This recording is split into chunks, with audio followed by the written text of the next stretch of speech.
Dzisiaj przedstawiciel rodziny kotowatych Manul stepowy, czyli najbardziej ekspresyjny kot. Ale czemu? No przede wszystkim przez jego ponury wyraz twarzy oraz okrągłe źrenice. Nie cienkie i pionowe jak u kotów domowych, ale właśnie okrągłe, co jest rzadkością wśród małych kotów, bo wielkie koty czy pumy, czyli tak zwane koty średnie, mają również okrągłe źrenice, ale małe koty z reguły mają właśnie pionowe. Dlaczego? Pionowe źrenice pozwalają na dużo większą kontrolę wpuszczanego światła, poprzez to, że mogą nawet 300-krotnie zmieniać swoją wielkość, w sensie 300-krotnie się powiększać i kurczyć, podczas gdy okrągłe około 15-krotnie. Pionowe źrenice dają bardzo dużą ostrość w osi pionowej.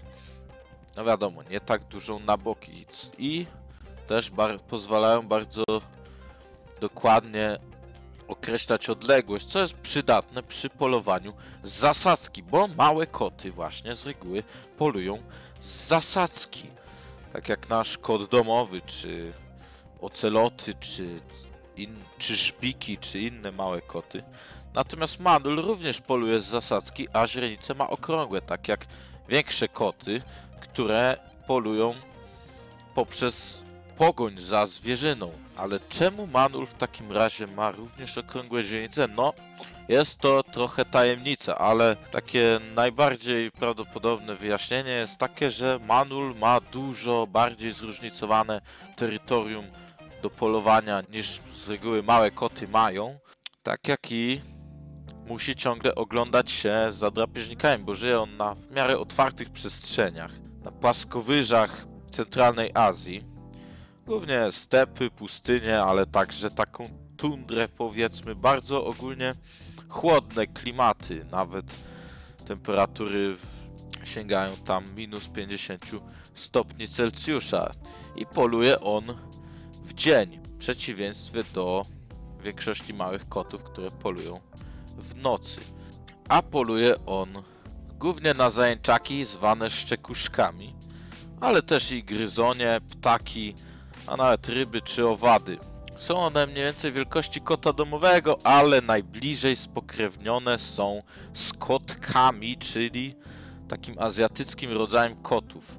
A kot domowy jest z rodzaju kot, czyli taki rodzaj europejsko-afrykański, że tak powiem. Chociaż w Azji też mamy przedstawicieli kotów. Niektórzy uważają, że Manul jest najstarszym gatunkiem kota, który obecnie żyje i zakłada się, że gatunek Manul stepowy ma już 10 milionów lat. No właśnie, ważą one od 2,5 do 4,5 kg. Mają one najgęstsze futro ze wszystkich kotów, co pozwala im właśnie na życie w tak chłodnym klimacie.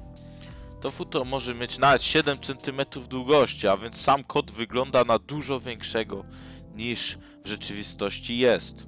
Jak i również ma on o jedną parę przedstrzonosców mniej niż z reguły koty. Jego uszy są trochę bardziej zaokrąglone i nie sterczą one nad głową, tylko są trochę osunięte na bok i do tyłu i są takie jakby bardziej zlewają się z tą formą głowy.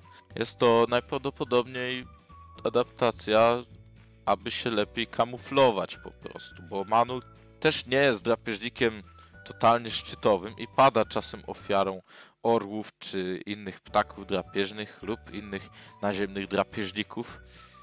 Mieszkają one w norach, są terytorialne i mają bardzo duże tereny. Są samotnikami. Samice właśnie mają tereny do 125 km2 nawet, a samce do 200 km2, chociaż ich najmniejsze terytoria mają około 20 km2, a więc jest duży rozstrzał, ale nadal z tego, co udało mi się tutaj znaleźć, mają one największe terytoria ze wszystkich kotowatych. Jedynie lwy czasem mają jeszcze większe terytoria. Jak na tak małe zwierzę jest to bardzo duże terytorium i tylko na 1 lub 2 dni w roku samice są płodne, co jest chyba jedną z najkrótszych okresów płodności wśród ssaków i nawet przez to gorzej rozmnażają się niż pandy, dodając do tego ogromne połacia terytorium, które zamieszkują samotnie. Oczywiście przy tak ogromnych połaciach nie da się wszystkiego pilnować, a więc te terytoria się trochę pokrywają, no ale nadal patrują one ogromne tereny. Ciąża u manuli trwa od 2 do prawie 3 miesięcy, rodzi się od 2 do 6 kociąt, które otwierają oczy po 2 tygodniach, zaczynają polować tak w wieku 5 miesięcy i z matką zostają jeszcze do 6-7 miesięcy życia albo trochę dłużej, ale w wieku roku będą dojrzałe płciowo i już będą działać na własną rękę.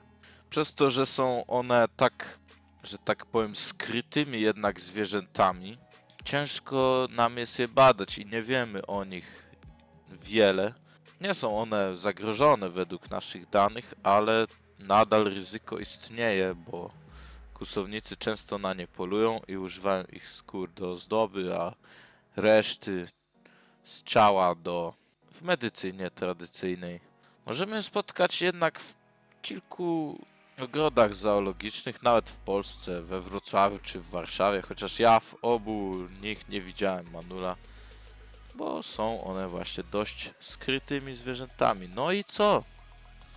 To tyle z najciekawszych informacji o tym zwierzęciu. Jest to właśnie bardzo ciekawy miks kota. I mam z nim o tyle dużo wspólnego, jeśli chodzi o różne miny, które potrafi on prezentować. Dziękuję za uwagę. Do usłyszenia.